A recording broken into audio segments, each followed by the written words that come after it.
بارگاہ خدا میں مقربین میں سے آپ ہوں گے.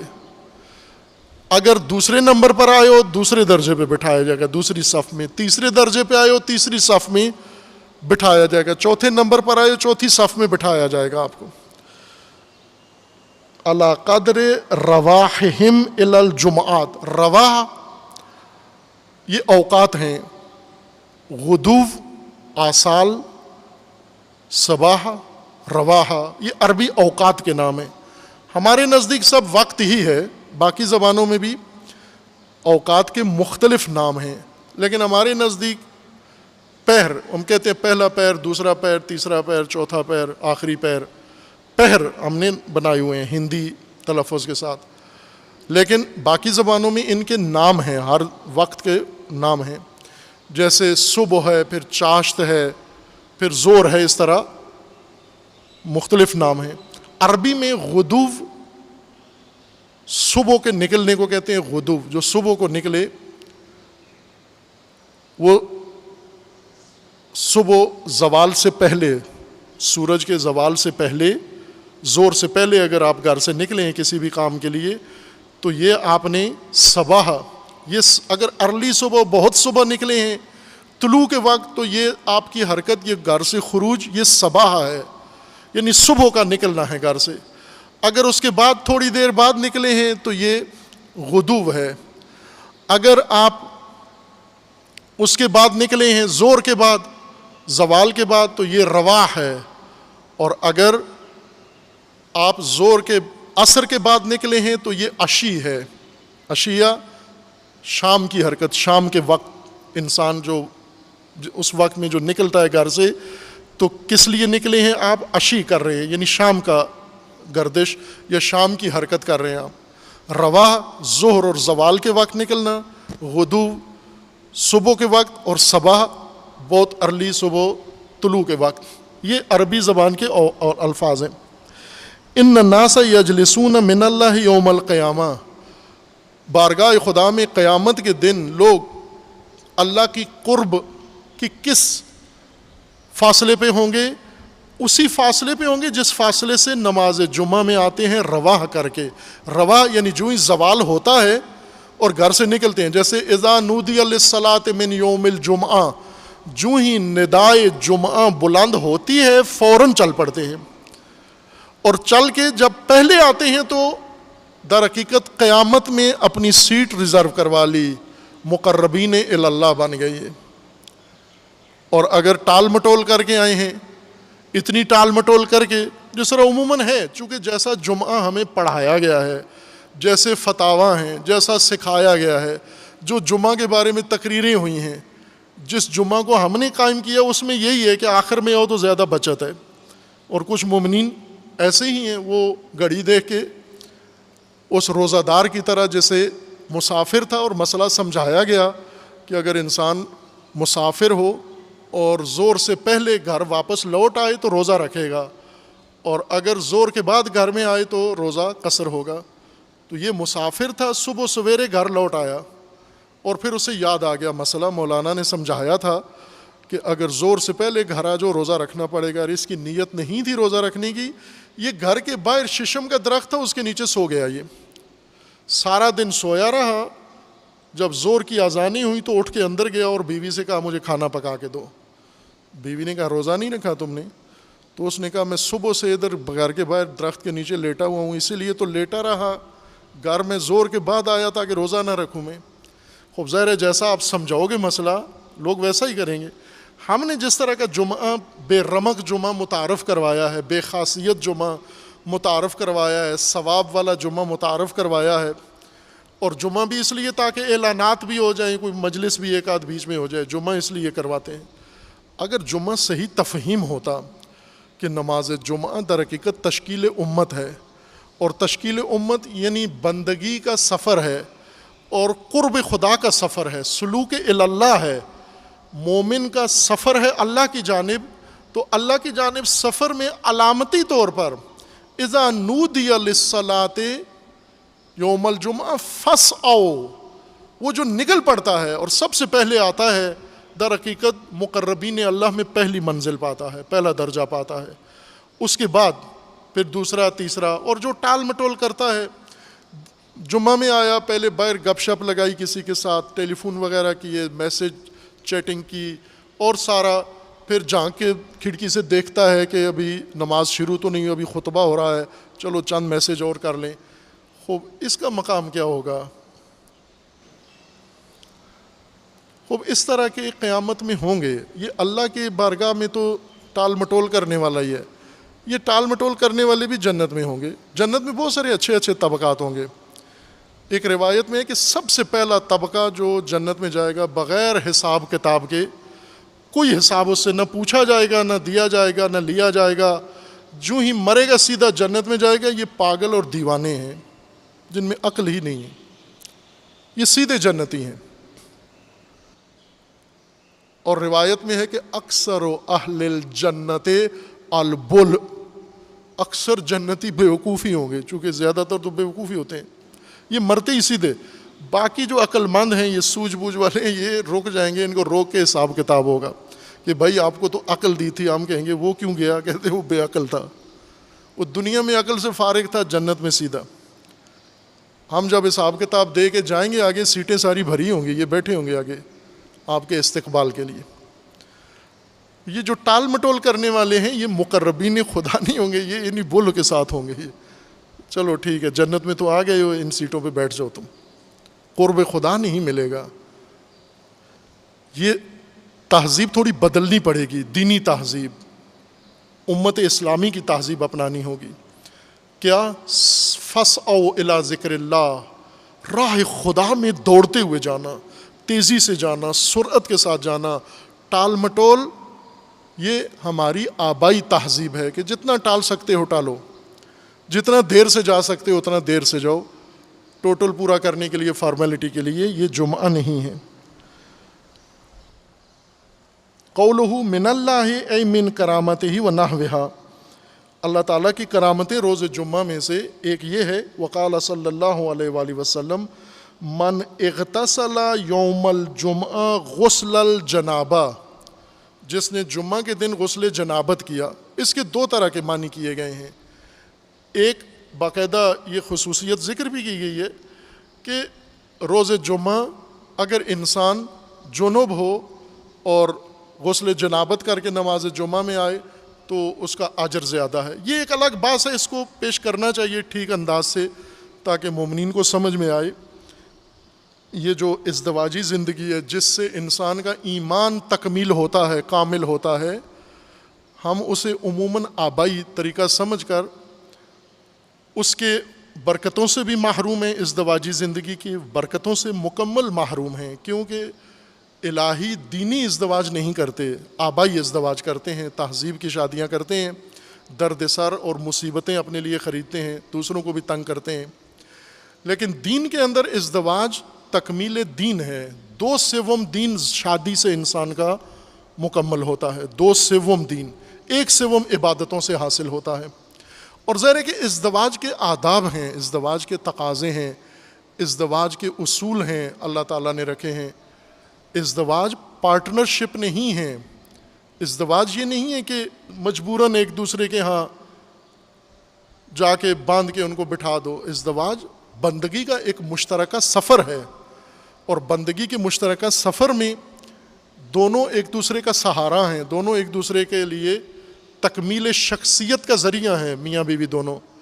اس لیے یہ سارے مسائل, ازدواجی تعلق, احساسات, جذبات, ان کا آپس میں میل جول, یہ سارا اسی ازدواج کا ایک قانون کا حصہ ہے جسے تبیین نہیں, جس طرح جمعہ نہیں سمجھایا گیا ہمیں, جمعہ کو ہم ٹال مٹول کے تحت آتے ہیں, آتے بھی نہیں ہیں. جمعہ ہے, تخیری ہے, چھوڑو, کس نے پڑھا, ہمارے کون سے بابا نے پڑھا, دادا ہمارا پڑھتا تھا. وہ ایک مغربی ملک میں تبلیغ کے لیے میں گیا, جمعے کے دن ایک مومن نہیں آیا. میں نے پوچھا اس کے دوستوں سے کہ یہ نماز جمعہ میں کیوں نہیں آیا؟ کہنے لگا کہ اگر جمعہ میں آنا ہوتا پڑھنے کے لیے تو میں یورپ میں کیوں آتا, میں تو قم چلا جاتا جمعہ پڑھنے کے لیے, میں یورپ جمعہ پڑھنے آیا ہوں. ظاہر ہے کہ نماز جمعہ جس طرح ہمیں تعلیم دیا گیا اس طرح کا ہم کر رہے ہیں, لیکن جس طرح رسول اللہ چاہ رہے ہیں, فرما رہے ہیں, وہ ہمیں قائم کرنا ہے, وہ تہذیب پوری سمجھنی ہے. من اغتسل یوم الجمعۃ غسل الجنابہ، ایک معنی اس کا یہ ہے کہ واقعاً جنوب ہو انسان اور غسل جنابت کرے، لیکن یہاں یہ مراد نہیں ہے، یہاں پر یہ مراد ہے کہ غسل جمعہ کیسے کیا جاتا ہے، جیسے غسل جنابت کیا جاتا ہے۔ غسل جمعہ کی ترتیب وہی ہے غسل جنابت والی۔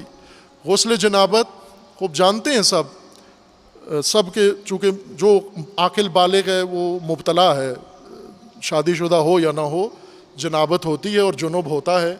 غسل جنابت کا طریقہ یہ ہے کہ پہلے سر دھوئیں، ترتیبی پہلے سر دھوئیں، پھر دایاں حصہ بدن کا، پھر بایاں حصہ بدن کا دھوئیں، دایاں حصہ پورا پھر بایاں حصہ، ایسے نل کے نیچے شاور کے نیچے جا کے سارا بدن دھو کے اور بھگو کے نہ آ جائیں۔ اس کو غسل نہیں کہتے، نہانا اور چیز ہے، غسل اور چیز ہے۔ شیمپو صابن لگا کے پہلے پورا نہا لیں، صفائی کر لیں، پھر اس کے بعد غسل کریں، نیت کریں قربتاً الی اللہ، پہلے سر اور گردن دھوئیں، پھر اس کے بعد دایاں حصہ پورا بدن کا دھوئیں پاؤں تک، ہاتھ پورے، اور پھر بایاں حصہ مکمل طور پر دھوئیں۔ یہ غسل جنابت کا طریقہ ہے۔ غسل جمعہ اسی طرح کرنا ہے جس طرح غسل جنابت کرتے ہیں، یعنی جمعہ کے دن آپ پہلے سر دھوئیں گے، پھر دایاں حصہ بدن کا، پھر بایاں حصہ۔ من اغتسل یوم الجمعہ غسل الجنابہ ثم راح، جو روز جمعہ غسل کرے پھر اس کے بعد نکل پڑے نماز جمعہ کے لیے، فکأنما قرب بدنۃ، جو اول زور جو ہی غسل جمعہ کرے، غسل جمعہ کر کے نکل پڑے جمعہ کے لیے، گویا اس نے راہ خدا میں شتر قربان کیا ہے، اونٹ قربان کیا ہے۔ ومن راح فی الساعۃ الثانیہ، اور جس کو نکلنے میں دیر ہو گئی، دوسری گھڑی میں نکلا، پہلی گھڑی میں نہیں نکلا، فوراً نہیں نکلا، تھوڑا سا اس کو ٹائم لگ گیا، تو اس نے فَكَأَنَّمَا قَرَّبَ بَقَرَةً، اس نے گائے ذبح کی ہے خدا کی راہ میں، قربانی، یہ قریب ہوا ہے، قربت کا کام کیا ہے، لیکن ایسا جیسے گائے قربان کر کے۔ وَمَن رَاحَ فِي السَّاعَةِ الثَّالِثَةِ، اور جو تیسری گھڑی میں، تیسرے وقت میں نکلا غسل کر کے جمعہ کا اور نکلا جمعہ کے لیے، فَكَأَنَّمَا قَرَّبَ كَبَشًا، اس نے دمبا گویا قربان کیا ہے، اللہ کی راہ میں پیش کیا ہے۔ وَمَن راح فی الساعۃ الرابعہ، اور جس نے چوتھی گھڑی میں سفر کیا غسل کر کے نکلا، فَكَأَنَّمَا قَرَّبَ دَجَاجَةً، اس نے مرغی قربان کی ہے اللہ کی راہ میں۔ وَمَن راح فی الساعۃ الخامسہ، اور جو پانچویں گھڑی میں نکلا، مثلا زوال ہوا، ایک فوراً نکلا، ایک تھوڑا سا ٹھہر کے نکلا، ایک تھوڑا اور جو پانچویں درجے میں، پانچویں وقت میں نکلا، فَكَأَنَّمَا قَرَّبَ بَيْضَةً، اس نے انڈا گویا قربان کیا ہے اللہ کی راہ میں، یہ انڈا اس نے پیش کیا ہے۔ خوب، اب پانچویں گھڑی تک تو قربانی ہے، اب اس کے بعد جو چھٹی گھڑی میں آیا، اس کے لیے آگے حدیث میں نہیں لکھا گیا کہ اس نے بیر قربان کی ہیں اللہ کی راہ میں، چھوارے قربان کی ہیں، اس نے، وہ کسی کھاتے میں ہی نہیں ہے۔ پانچویں گھڑی کے بعد آنا جمعے کے لیے، وہ کسی کھاتے میں ہی ذکر نہیں کیا گیا، اس نے کچھ بھی نہیں کیا۔ یہ وہی ٹال مٹول والے ہیں، گھر میں بیٹھے ہوئے ہیں، ٹی وی دیکھ رہے ہیں، موبائل سن رہے ہیں، گپ شپ لگا رہے ہیں، اب یہ کیا ایمان ہے؟ فَاسْعَوْا إِلَىٰ ذِكْرِ اللَّهِ، ملائکہ حاضری جب لگا رہے ہیں، حاضری لگوا کے آؤ ان سے۔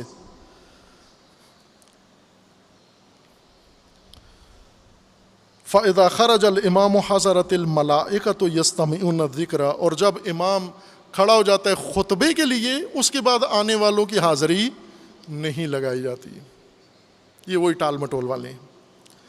وعن الباقر علیہ السلام، امام باقر علیہ السلام کی حدیث ہے، قال تجلس الملائکہ یوم الجمعہ علی باب المسجد فیکتبون الناس علی قدر منازلہم الاول والثانی حتی یخرج الامام، یہاں امام سے مراد امام معصوم نہیں ہے، امام جمعہ، امام خطیب، امام جماعت مراد ہے۔ کہ امام باقر علیہ السلام فرماتے ہیں کہ روز جمعہ ملائکہ مسجد کے دروازوں پہ بیٹھے ہوتے ہیں، اور خطبہ شروع ہونے سے پہلے پہلے جو مومن آتے ہیں، جس ترتیب سے آتے ہیں اسی ترتیب سے ملائکہ ان کی حاضری لگاتے ہیں، اور جو ہی خطبہ شروع ہوتا ہے ملائکہ بھی جماعت میں شامل ہو جاتے ہیں۔ وقال الصادق علیہ السلام، امام صادق علیہ السلام فرماتے ہیں، ان الجنان لتزخرف وتزین یوم الجمعہ لمن آتاہا، کہ جو جمعہ کے دن مومن آتا ہے جب یہ آتا ہے پہلی گھڑی میں مسجد میں وارد ہوتا ہے، ابھی خطبہ شروع نہیں ہوا اور یہ آ گیا ہے، تو ادھر سے ملائکہ جنت میں اس کے لیے حجلہ تیار کرنا شروع کر دیتے ہیں۔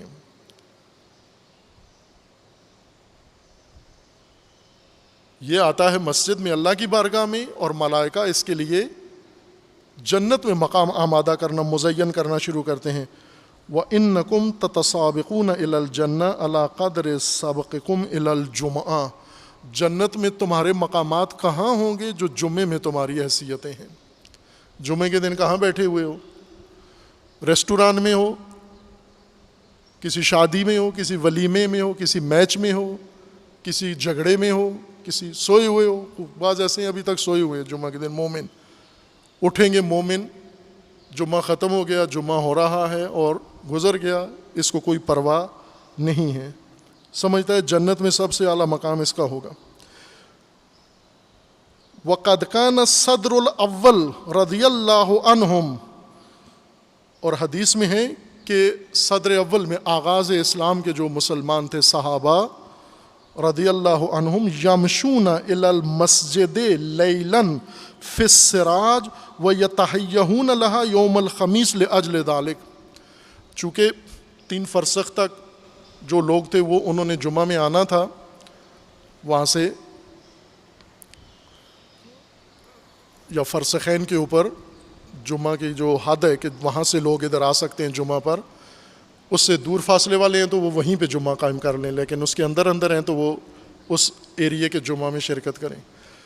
پرانے زمانے میں لوگ ظاہر اتنا فاصلہ بھی 2-3 فرسخ کا کافی وقت لگتا تھا، اگر جمعے کے دن صبح بھی نکلے تو بھی نماز جمعہ میں نہیں پہنچتے تھے، پیدل آ رہے ہوتے تھے یا سواریوں پر آتے تھے، گاڑیاں نہیں تھیں۔